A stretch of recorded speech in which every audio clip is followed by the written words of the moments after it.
तो आइए सरगम, सबसे पहले शुभ समाचारों की शुरुआत करते हैं। देखिए, मौसम के मिजाज की बात होगी जो हर रोज हैरान कर रहा है, जिसे आप इन तस्वीरों के माध्यम से समझ सकते हैं। पहली तस्वीर देखिए आप, ये दिल्ली से निकल कर आ रही है, जहां सुबह सुबह कोहरे की चादर नजर आई। देखने वालों को ये एहसास हुआ कि ठंड के मौसम की सुबह हो चुकी है। सिर्फ दिल्ली ही नहीं, दिल्ली से सटे नोएडा में तो बाकायदा कोहरे की चादर देखने को मिली। लोग इससे बचते हुए नजर आए। मौसम विभाग की माने दिल्ली को आज भी बारिश से आजादी मिलने वाली नहीं है, यानी मौसम का जो भीगा भीगा मिजाज है वो कायम रहेगा। असली ठंड तो हिमाचल में मंडी इलाके में देखने को मिल रही है, जहां लोग काफी खुश हैं। यहां एक बार फिर से सबके स्वेटर अब निकल चुके हैं, जी हाँ, और लोग बाकायदा इसे पहनकर ठंड से बचते हुए नजर आ रहे हैं। और आखिरी दो तस्वीरें आपके टेलीविजन स्क्रीन पर हैं, केदारनाथ और बद्रीनाथ धाम की, जहां बर्फबारी के चलते पूरा का पूरा जो नजारा है वो बदल चुका है। दोनों जगह ऐसा लग रहा है कि कुदरत ने श्वेत श्रृंगार किया हो। मई के महीने में आपने कोहरा आखिरी बार कब देखा था? देखिए, थोड़ा सा दिमाग पर जोर डालकर सोचिए, तब तक हम आपको कुछ तस्वीरें दिखा देते हैं। ये तस्वीरें दिल्ली और उसके आसपास के इलाकों की है, जिन्हें देखकर हैरान होना लाजमी है। बारिश और मौसम की बदौलत ये एक ऐसी तस्वीर है जिसे देखना और महसूस करना सच में आपको रोमांचित कर देगा, क्योंकि दिल्ली और इसके आसपास के इलाकों में कोहरे का यूं दिखना बिल्कुल ऐसा फील करवा रहा है जैसे कि जनवरी या फरवरी के शुरुआती हफ्तों की सुबह है। तस्वीरें आप देख सकते हैं। किसने सोचा होगा कि मई के महीने में घर में पंखा तक नहीं चलेगा। देखिए, मौसम ने यू टर्न ले लिया है और अब मई के महीने में चिलचिलाती धूप नहीं बल्कि बारिश से सुबह की स्वागत हो रही है। आप देख सकते हैं कोहरा भी छाया रहा दिल्ली और दिल्ली के आसपास के इलाकों में। वहीं हम आपको जीएनटी पे तस्वीरें दिखा रहे हैं कि किस तरीके से पहाड़ों की अगर हम बात करें, साफ तौर पर पहाड़ों में भी एक बार फिर से मौसम बदल गया है, जिस वजह से मैदानी इलाकों में भी मौसम का परिवर्तन साफ देखा जा सकता है। कभी बारिश हो रही है, कभी धुंध दिख रही है और मई के महीने में सर्दी का एहसास हो रहा है।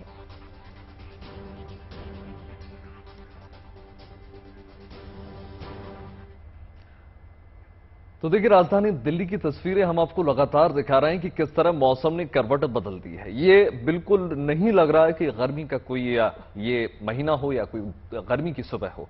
दिल्ली से हम आपको लिए दो तस्वीरें लेकर आए, और एक का तस्वीर जो है इंडिया गेट की, और तो दूसरी तस्वीर जो होगी नेशनल हाईवे 24 की। इन दोनों जगह का जो जायजा लिया है वो हमारे संवाददाता हिमांशु ने लिया है। देखिए रिपोर्ट। इस वक्त हम मौजूद हैं इंडिया गेट पर। मई का महीना चल रहा है।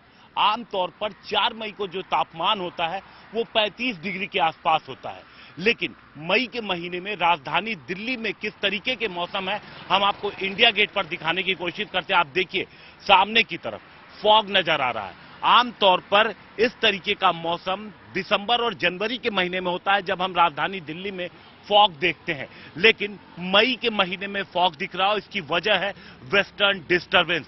जी हां, वेस्टर्न डिस्टर्बेंस की वजह से राजधानी दिल्ली समेत कई इलाकों के मौसम में खासा परिवर्तन देखने को मिला है। हम आपको दूसरी तरफ दिखाते हैं इंडिया गेट के। आप देख सकते हैं कि फॉग किस तरीके से यहां पर है, आप देखिए। और तापमान जो है, जो 35 डिग्री के आसपास रहता है, वो तापमान घट करके 22 से 23 डिग्री के आसपास मिनिमम पहुंच चुका है।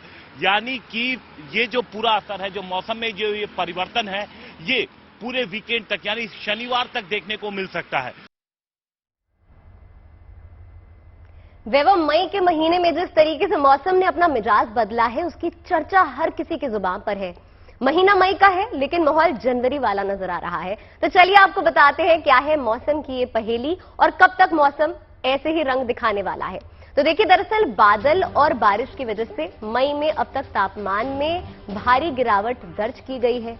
आमतौर पर मई में पारा 41 डिग्री से ऊपर रहता है। मई का महीना काफी गर्म होता है और गर्मी की वजह से लोगों का हाल बेहाल रहता है। बिल्कुल सरगम, और देखिए मौसम विभाग का ये भी कहना है कि 1-2 दिन पश्चिमी विक्षोभ का असर ऐसे ही हमको देखने को मिलेगा।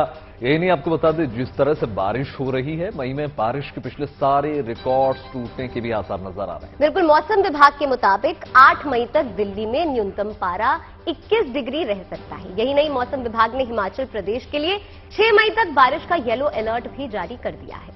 एक तरह से कहें तो देखिए, मई में 3 दिन की बारिश ने अगले 30 दिन का जो कोटा है वो पूरा कर दिया है। यानी ठंडक लगातार बनी रहेगी। आपको बहुत ज्यादा गर्मी की तपिश से डरने की अब जरूरत नहीं है। बिल्कुल, अब आगे बढ़ते हैं और अब बात मौसम की ही करते हैं। जी हाँ, मई, बारिश और ठंड, ये ऐसा कॉम्बिनेशन बन गया है कि कई शहरों राज्यों की सूरत काफी बदल गई है। इस कूल मौसम ने कहां और कैसे अपनी छाप छोड़ी है और बदले मौसम ने कैसे शहरों की रंगत पर फर्क डाला है, चलिए आपको दिखाते हैं हमारी इस खास रिपोर्ट में।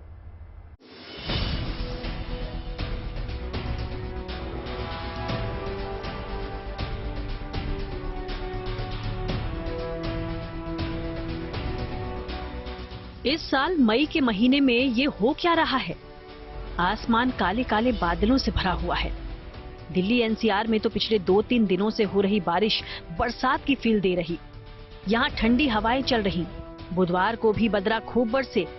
जहाँ मई के महीने में तपिश रहनी थी, वहाँ फरवरी मार्च वाली ठंड का एहसास हो रहा। अगर आज की मैं बात करूं तो मौसम बहुत अच्छा बना हुआ है। सुबह से आसमान में काले बादल छाए हैं, ठंडी हवाएं चल रही है। एक बार मैं अपने सहयोगी से कहूंगी कि आपको आसमान दिखाएं कि किस तरह से पूरे आसमान में काले बादल छाए हुए हैं। मौसम विभाग ने इसको लेकर पहले ही पूर्वानुमान जारी किया था कि दिल्ली एनसीआर में 5 मई तक मौसम काफी ठंडा बना रहेगा, बारिश होती रहेगी, ठंडी हवाएं चलेंगी। 1 मई को काफी तेज बारिश हुई थी, उसने सारे रिकॉर्ड तोड़ दिए थे। 2 मई को हालांकि बारिश तो नहीं हुई, लेकिन आसमान में काले बादल छाए रहे, ठंडी हवाएं चलती रही और आज यानी 3 मई को सुबह से ही बारिश शुरू हो गई है और अभी ठंडी हवाएं चल रही है। मौसम विभाग की माने तो 8 मई के बाद ही मौसम खुलेगा और उसके बाद तापमान में बढ़ोतरी होगी। वैसे झमाझम बारिश का ये सिलसिला पहले पहाड़ों से ही शुरू हुआ। हिमाचल के मंडी जिले की ये तस्वीर है। यहाँ तो मई में मानो दिसंबर वाली ठंड पड़ रही है। लोगों की अलमारियों से स्वेटर जैकेट्स निकल आए हैं। मंडी जिले में भले ही सर्दी अपना पीक लेवल नहीं दिखा पाई, लेकिन पहाड़ों में पिछले कई दिन से हो रही बारिश और ऊंचाई वाले इलाकों में बर्फबारी ने मई के महीने में सर्दियों का एहसास करवा दिया। हालांकि लोगों को गर्मी से तो राहत मिली, लेकिन जहन में यही सवाल कौंध रहा, आखिर इतनी बारिश बरसात के मौसम से पहले कैसे आ गई? हालात लगे नहीं लग रहा है जैसे भाई रुकनी की नहीं रुकनी। जैसे डेली हम कह रहे हैं सुबह बारिश होगी, रात को बारिश होगी, आज मौसम भी ऐसा ही है। अभी कहते हैं 5-7 दिन और चलेगी और पता नहीं कब तक चलेगी। उधर को बरसात आ जाएगी। जून के एंड में तो मानसून पहुंच जाएगी यहाँ ना। इसको पूर्व मानसून कहने के कुछ क्या पता लगता है, कुछ लग नहीं रहा है। तो भले ही दिल्ली समेत कई मैदानी इलाकों में हो रही बारिश लोगों को गर्मी से राहत दे रही है, सुकून दे रही है, मगर इसी साल फरवरी का वो भी महीना सभी ने देखा जब हिमाचल प्रदेश की राजधानी शिमला तप रही थी। लेकिन इसके ठीक उलट मई तक तो लगातार हो रही बारिश ने यहाँ सब पानी पानी ही कर दिया। स्थानीय लोग हों या फिर सैलानी, सभी इस कूल मौसम को फील कर रहे हैं। रिज मैदान में तो लोग छाता लिए बदलते मौसम का आनंद भी लेते दिख रहे। कहीं इस खुशगवार मौसम को कैमरे में कैद कर लोग यादगार भी बना रहे। मौसम विभाग की माने तो इस पहाड़ी राज्य में बारिश बर्फबारी का असर अभी रहेगा। एक पश्चिमी विक्षोभ फिर से मॉडरेट इंटेंसिटी का है, इतना एक्टिव नहीं होगा। वो 6 और 7 को फिर से उसका असर होगा, जिसकी वजह से प्रदेश के ऊंचाई वाले क्षेत्रों में बर्फबारी और जो बाकी एरियाज है वहां पे बारिश होगी। उसके बाद फिर हालांकि ये लग रहा है कि ओवरऑल बरसात जो है कम होगी और मौसम ठीक होगा। पहाड़ों पर हो रही झमाझम बारिश और बर्फबारी से धुंध बढ़ने की आशंका है। मौसम विभाग ने ऑरेंज अलर्ट जारी किया है। साथ ही स्थानीय और सैलानियों से भी अपील की है कि घूमने या काम से बाहर निकलें तो देखभाल कर, तभी तो बदलते मौसम का आनंद भी उठाया जा सकता है। दिल्ली से नीतू झा, हिमाचल के मंडी से परी शर्मा और शिमला से विकास शर्मा के साथ bureau report, good news today. देखिए, मैदानी इलाकों में जहां बारिश ने शहरों को तरबतर कर दिया, तो वहीं पहाड़ी इलाकों में बर्फबारी ने मुसीबत ला दिया है। हाल ही में यह है कि 4 धाम यात्रा के बीच केदारनाथ धाम में बारिश और बर्फबारी का रूट जो है बाधित हो गया है। वहीं बद्रीनाथ में भी बर्फबारी की वजह से काफी दिक्कतों का सामना करना पड़ रहा है। इस राज्य में कई जगहों पर मौसम विभाग ने लोगों के लिए अलर्ट भी जारी कर दिया। देखिए,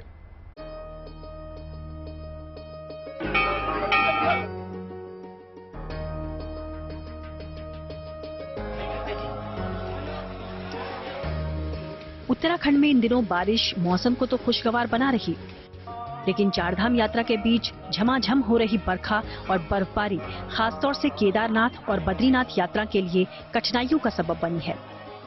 ये तस्वीर आप देख रहे हैं, केदारनाथ धाम समेत आसपास के इलाके बर्फ से ढके हुए हैं। बर्फ का ये सितम कुबेर और भैरव ग्लेशियर पर भारी पड़ा। जानकारी के अनुसार एक ग्लेशियर टूटने से केदारनाथ यात्रा मार्ग आवाजाही के लिए बंद हो गया। हालांकि ग्लेशियर टूटने से किसी तरह का जानी नुकसान नहीं हुआ और 4 लोगों को रेस्क्यू भी किया गया। बाबा केदार के दर्शन को आ रहे श्रद्धालुओं को पहले ही केदार घाटी के निचले पड़ावों पर रोक दिया गया।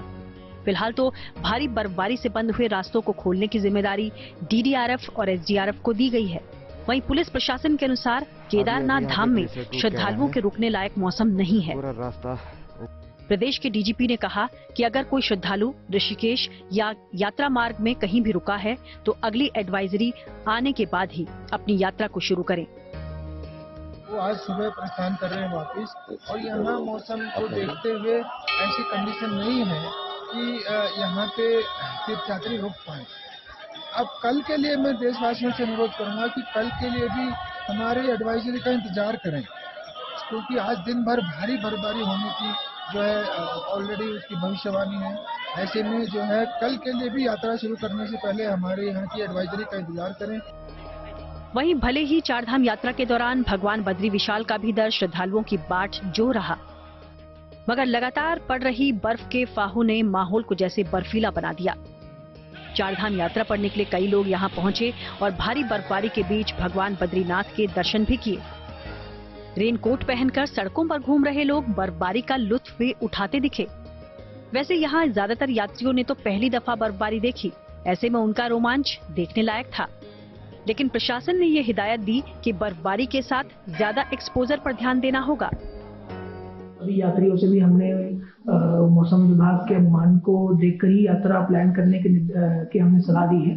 साथ ही साथ जो हमारा सड़क मार्ग है उस पे जो भी इस तरह के स्लाइड प्रोन पॉइंट्स हैं, जो डेंजरस जोन है, वहां पर हमने पर्याप्त मात्रा में मशीन की तैनाती और मार्शल्स की तैनाती ताकि आवागमन सुगम हो।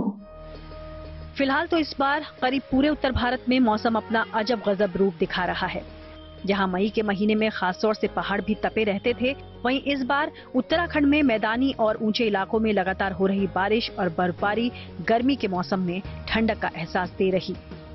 जोशीमठ से कमल नयन सिलोड़ी के साथ bureau report, good news today. बात साल के पहले चंद्रग्रहण की हो जाए। देखिए, शुक्रवार को रात 7:45 बजे के करीब तुला राशि में स्वाति नक्षत्र में चंद्रग्रहण शुरू हो जाएगा और रात 1 बजे के करीब वैशाखा नक्षत्र में ये खत्म होगा। ये चंद्रग्रहण जो है उपछाया चंद्रग्रहण होगा और इस लिहाज से बहुत खास भी होगा। इस चंद्रग्रहण में क्या कुछ होता है, इसको लेकर क्या धार्मिक मान्यताएं हैं, देखिए।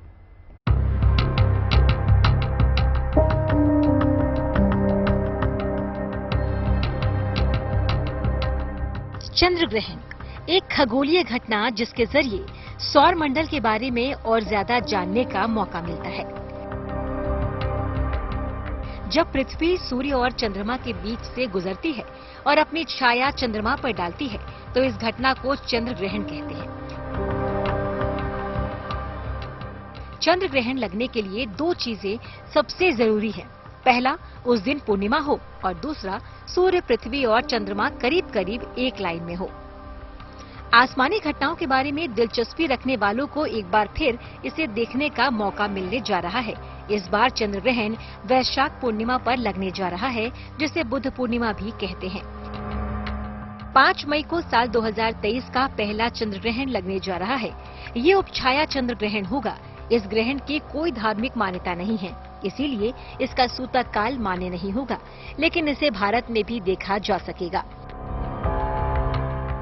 आसमान की साफ स्थितियों को देखते हुए चंद्रग्रहण कुछ स्थानों पर ग्रहण के कुछ हिस्से दिखाई देंगे, जबकि बाकी जगहों पर इसका पूरा विस्तार देखा जा सकेगा। दरअसल उपछाया ग्रहण में पृथ्वी की सीधी छाया चंद्रमा पर नहीं पड़ती। इस चंद्र ग्रहण में चंद्रमा का रंग मलिन हो जाता है और चंद्रमा धुंधला नजर आता है। दरअसल इस ग्रहण में चंद्रमा उपछाया वाले भाग से होकर निकलेगा और इसके चलते ग्रहण के दौरान चंद्रमा की चमक फीकी पड़ जाएगी। 5 मई को लगने जा रहा चंद्र ग्रहण खास है, क्योंकि अब 19 साल बाद जाकर उपछाया चंद्र ग्रहण लगेगा। अब अगला उपछाया चंद्र ग्रहण सितंबर 2042 में होगा।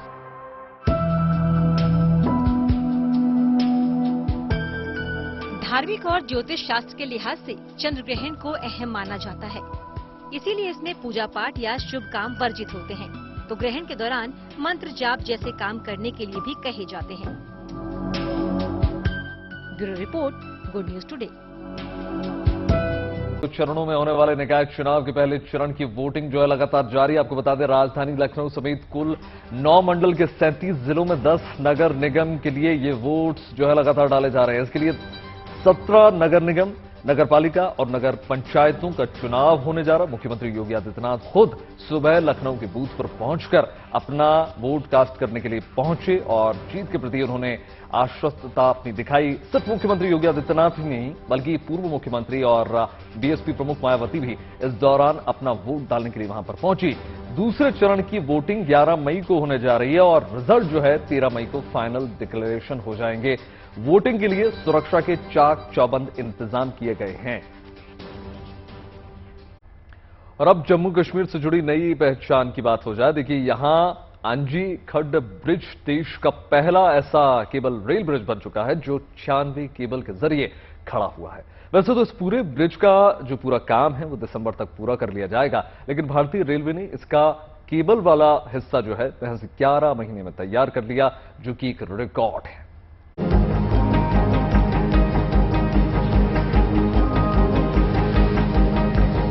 अनुच्छेद 370 से आजादी के बाद जम्मू कश्मीर विकास की नई इबारत दिख रहा है। देश का पहला केबल रेल ब्रिज उस विकास की सबसे नई तस्वीर है।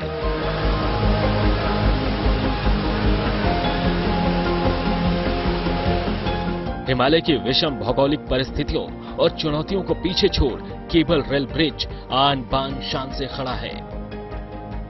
अंजी नदी के तल से करीब 331 मीटर ऊपर बने इस पुल में 96 केबल का इस्तेमाल किया गया है और ये सारी केबल अब फिक्स कर दी गई है। बड़ी बात यह है कि पुल से इन सारी केबल्स को जोड़ने में महज 11 महीने लगे, जो कि एक रिकॉर्ड है। ब्रिज जो है एक्चुअली 96 केबल के ऊपर है, 48 एक साइड में, 48 दूसरे साइड में है, तो टोटल 96 केबल है। हमने ये केबल का वर्क जो है एक्चुअली जून 2022 में चालू किया था।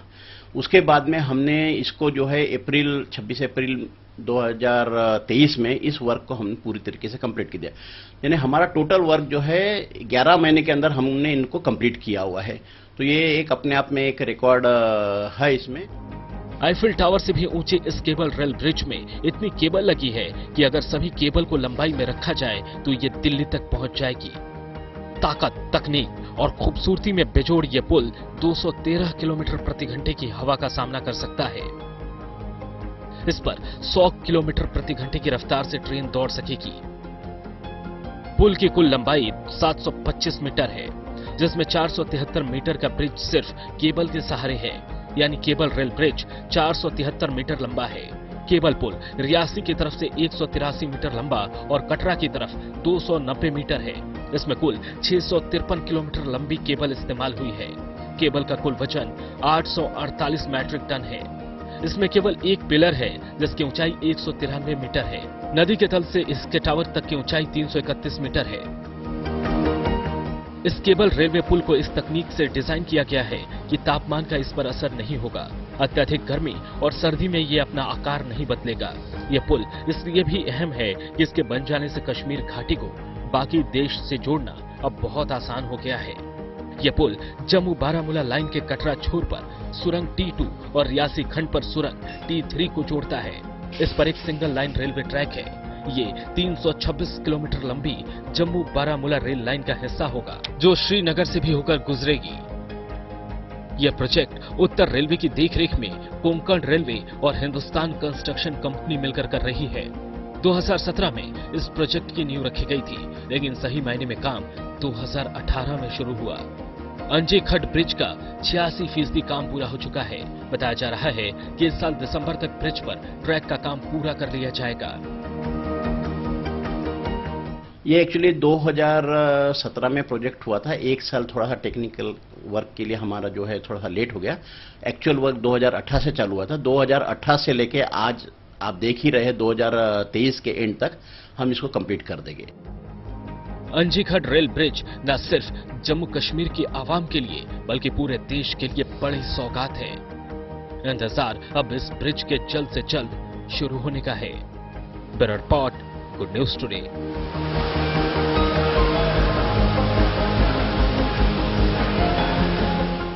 फाइव जी टेक्नोलॉजी आने के बाद आप आर्टिफिशियल इंटेलिजेंस का जिक्र बार बार सुनते होंगे, तो आज आपको एक ऐसे कैमरे को दिखाने हम जा रहे हैं जो एक साथ हजारों चेहरों की पहचान करने की क्षमता रखता है। तो दिखने में कैसा है ये खास स्पाई कैमरा, इसके फीचर्स क्या है और ये कैमरा कैसे काम करता है, आइए देखिए हमारी इस खास रिपोर्ट में।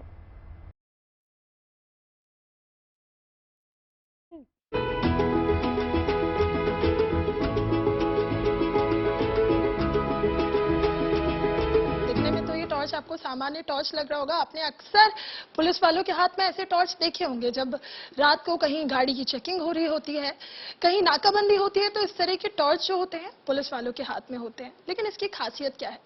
इस टॉर्च की खासियत ये है कि इसमें 3000 जो चेहरे हैं वो कैद होते हैं।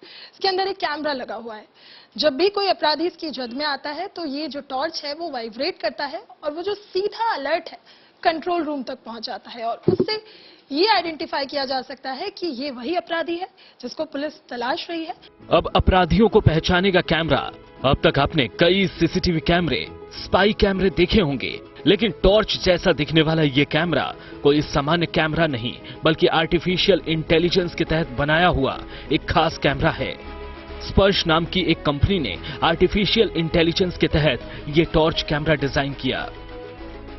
एक रिक्वायरमेंट थी, हम ही देखते थे कि जब रात में कई बार हम आ रहे हैं तो पुलिस वाले बैरियर लगा के खड़े हैं और वो टॉर्च मार के देख रहे हैं एंड हार्डली उनको क्या पता किसको देखा उन्होंने, क्योंकि कितने लोगों के चेहरे वो याद रख सकते हैं। अब इसीलिए हमारे दिमाग में आइडिया आया कि क्यों ना इस टेक्नोलॉजी को जो ये टॉर्च वो लिए हुए हैं हाथ में उसमें बनाया जाए। तो हमने इस टॉर्च के अंदर इस कैमरे को इनबिल्ट करा। इस कैमरे में लिथियम बैटरी है। ये बहुत लाइट वेट है। बारिश और भाग दौड़ जैसी स्थिति में भी ये कैमरा आसानी से काम कर सकता है। कैमरा 4G होने की वजह से इसका लाइव प्रसारण सीधा कंट्रोल रूम में देखा जा सकता है। साथ ही ये एक बार चार्ज होने पर 8 घंटे तक काम करता है। अब आखिर ये कैमरा काम कैसे करता है, जरा ये डेमो देखिए। मेरा चेहरा अब तक इसमें कैद नहीं है। देखिए, आपके चेहरे को इसने रिकॉग्नाइज कर लिया और अब इसके बाद जो है अभी मेरे सहयोगी भी इसमें नजर आ रहे हैं। और देखिए, मैं दलवीर से कहूंगी कि एक बार दिखाए और देखिए वाइब्रेशन की जो आवाज है वो भी मुझे आई, और क्योंकि दलवीर इसमें दिखे और दलवीर का चेहरा इसमें कैप्चर्ड नहीं है तो ये यहाँ आइडेंटिफाइड शो कर रहा है। और मान लीजिए कि दलवीर या मैं अभी जो हम आपको लाइव डेमो करके दिखा रहे हैं, हम कोई अपराधी होते और हम अगर इस कैमरे के जद में आते तो ये अलर्ट जो है वो सीधा पुलिस कंट्रोल रूम तक जाता। इस कैमरे की खासियत यही है कि कैमरे की जद में आए लोगों को इसका एहसास ही नहीं होता कि उनकी तस्वीर का अलर्ट सीधा कंट्रोल रूम तक पहुंच जाता है। इसके अंदर 8 घंटे का बैटरी बैकअप है। लिथियम आयन बैटरी लगी हुई है। ये लो पावर डिवाइस है, बहुत ही कम पावर कंजम्पशन करता है। एक बार आप फुली चार्ज करने के बाद ये 8 घंटे तक इसको आप लेके घूम सकते हैं। उसके बाद आप कंट्रोल रूम में वापस आए, आपने नॉर्मली चार्जिंग में लगाया या आपकी गाड़ी में चार्जर है, आपने गाड़ी में आके चार्ज कर लिया जैसे आप अपने रेगुलर मोबाइल्स करते हैं। इसके अलावा ये 4G कनेक्शन इसके अंदर इनेबल्ड है। जैसे ही ये इसको डेटा को इनेबल करता है तो सेम टाइम पे ये कंट्रोल रूम में मैसेज दे देता है and it works both ways. Both ways से मतलब है अभी आपके पुलिस कंट्रोल रूम में एक मैसेज आया कि इस पर्टिकुलर एरिया में एक कैदी भाग गया या कोई टेररिस्ट मूवमेंट हुई है, तो उनके पास जो भी सस्पेक्ट का फेस है वो अपने सेंट्रल कंट्रोल रूम में उन्होंने एक कमांड दी और यहाँ पे अपडेट कर सकते हैं। अब तक इस टॉर्च कैमरे से 16 अपराधी पकड़े जा चुके हैं। दरअसल स्पर्श कंपनी ने, दिल्ली पुलिस ने एक साझा अभियान में पैरोल पर बाहर आए 16 कैदियों को पकड़ा। इसके अलावा आरपीएफ, एनडीआरएफ के साथ भी स्पर्श कंपनी अपने इस खास कैमरे का इस्तेमाल करेगी। फिलहाल तो एक साथ कई चेहरों की पहचान करने की क्षमता वाला ये टॉर्च कैमरा बेहद खास है। भविष्य में अपराध, हादसे समेत कई घटनाओं में इस टॉर्च कैमरे की उपयोगिता को काफी कारगर माना जा रहा है। नोएडा से नीतू झा के साथ bureau report, good news today. बात कुछ और खबरों की हो जाए। देखिए, मुंबई के बोरीवली में मौजूद आर्य कॉलोनी में कई बार तेंदुए के हमले की खबरें आती रहती हैं। यहां संजय गांधी नेशनल पार्क से तेंदुए इंसानी आबादी में घुस जाते हैं। वन विभाग ने तेंदुओं को ट्रैक करने के लिए जीपीएस टेलीमेट्री से लैस एक रेडियो कॉलर लगाए हैं, जिसका रिजल्ट जो है अब आने लग गया है।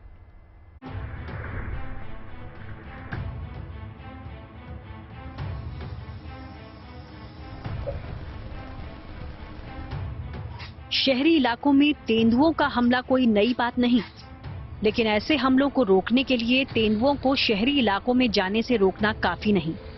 जरूरी ये भी है कि तेंदुओं की गतिविधियों को समझा जा सके। मुंबई का संजय गांधी नेशनल पार्क तेंदुओं पर अध्ययन के लिए तकनीक का सहारा ले रहा है। वन विभाग ने तेंदुओं पर रेडियो कॉलर लगाना शुरू किया है। ये रेडियो कॉलर जीपीएस टेलीमेट्री से लैस है, जो सैटेलाइट के जरिए काम करता है।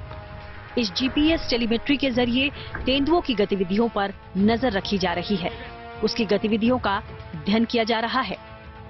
अभी जो हम रेडियो टेलीमेट्री का जो काम कर रहा है, रेडियो टेलीमेट्री का थ्रू हमने है ना एनिमल जो है ना उसका तरफ से वो क्या सोचता है, कोई रोड क्रॉस करने से पहले वो क्या क्या प्रिकॉशन लेता है। सो अदरवाइज हम हमेशा कैसे होता है रोड साइड में कोई या कोई इसमें हैबिटेशन में जब लेपर्ड जाता है, हम हमारे लेवल पे देखता है अरे वो किसको अटैक करेगा, ये क्या कहाँ जाएगा, कैसे जाएगा। बट हमने एनिमल का पर्सपेक्टिव से देखना चाहते हो। एनिमल को क्या रहता है, वो रास्ता ढूंढता रहता है, ये लोगों का बीच में से मैं कैसे बाहर निकलूं और मैं कैसे लोगों को मैं अवॉइड करूं। डेफिनेटली वेरी डिफिकल्ट, लेकिन जो फॉरेस्ट डिपार्टमेंट के रेस्क्यू टीम है वो बहुत ही प्रोफिशिएंट है, तो उनका मदद लिया हमने और वो जानते हैं कैसा ट्रैप लगाना है, कैसा करना है, और हम फुल प्रिकॉशन लेते हैं कि लेपर्ड स्ट्रेस नहीं होता है। वेटरनरी डॉक्टर भी रहते हैं, तो ये सारा टीम वर्क ही रहता है, तो उसके वजह से वी आर सक्सेसफुल। अब तक 4 तेंदुओं पर जीपीएस टेलीमेट्री से लैस रेडियो कॉलर लगाए गए हैं। इसके लिए ऐसे तेंदुओं का चुनाव किया गया जो पार्क के बाहर जाकर इंसानों के संपर्क में आए हैं। इस प्रोजेक्ट का मकसद तेंदुओं का अध्ययन करना है और मुंबई के भारी आबादी वाले शहरी इलाकों में इंसानों और तेंदुओं के संघर्ष को कम करने में मदद करना है। एनिमल को क्या रहता है, वो रास्ता ढूंढता रहता है, ये लोगों का बीच में से मैं कैसे बाहर निकलूं और मैं कैसे लोगों को मैं अवॉइड करूं। हमारे पास वैसे भी बहुत सारे जो फुटेजेस है जहां जैसे हमने एक लेपर्ड आया वो रास्ते पे, वो स्टॉप करके साइड में आ गया बाजू में, हमको भी उसमें से ये लगा क्यों अभी साइड में आया, वो बाद में पता लगा वहां से लोग जा रहे हैं उसमें। मतलब ये लेपर्ड भी लोगों के साथ में कोएग्जिस्टेंस कैसे करना चाहिए, वो धीरे धीरे उसमें भी है ना, उनमें भी एवोल्यूशन आ रहा है। 2 साल पहले इस प्रोजेक्ट की शुरुआत की गई थी और अब तेंदुओं के अध्ययन से उसकी गतिविधियों को समझने में मदद मिल रही है। जीपीएस टेलीमेट्री की मदद से वन विभाग को तेंदुओं के भूमि उपयोग पैटर्न, व्यस्त यातायात के साथ सड़कों पर उनकी आवाजाही और वो इंसानों से कैसे बचते हैं जैसे सवालों के जवाब देने में मदद की है। Bureau report, good news today. 6 मई को किंग चार्ल्स तृतीय की ताजपोशी होनी है और इसके लिए ब्रिटेन में तैयारी जोर शोर से जारी है। ये राज तिलक 1000 साल पुरानी परंपरा और रीति रिवाज के मुताबिक होगा। इस मौके पर ब्रिटेन में जश्न भी जोरदार होगा। इसके लिए तैयारियां अंतिम चरण में है। आलम यह है कि लंदन की सड़कों पर रात में भी फुल ड्रेस रिहर्सल हो रही है। किंग चार्ल्स तृतीय का राज अभिषेक लंदन में होगा। आप इन तस्वीरों में देख सकते हैं कि शाही परेड के लिए फुल ड्रेस रिहर्सल देर रात भी की जा रही है। इसके अलावा शाही गाज, शाही धुन पर परेड की भी रिहर्सल कर रहे हैं। इस मौके पर विदेशी मेहमान भी पहुंच रहे हैं। ऐसे में सुरक्षा के भी पुख्ता इंतजाम किए गए हैं। चप्पे चप्पे पर नजर रखी जा रही है। आम लोग भी इस खास मौके पर काफी ज्यादा उत्साहित दिखाई दे रहे हैं। आपको बता दें कि 6 मई को होने वाले किंग चार्ल्स के राज्याभिषेक का कुल खर्च 1021 करोड़ रुपए बताया जा रहा है। तो चलिए इसी के साथ आज के बुलेटिन में इतना ही। कल हम एक बार फिर से हाजिर हो जाएंगे आपके लिए ढेर सारी गुड न्यूज लेकर। देश और दुनिया की तमाम पॉजिटिव खबरों के लिए यूं ही जुड़े रहिए गुड न्यूज टुडे के साथ। नमस्कार।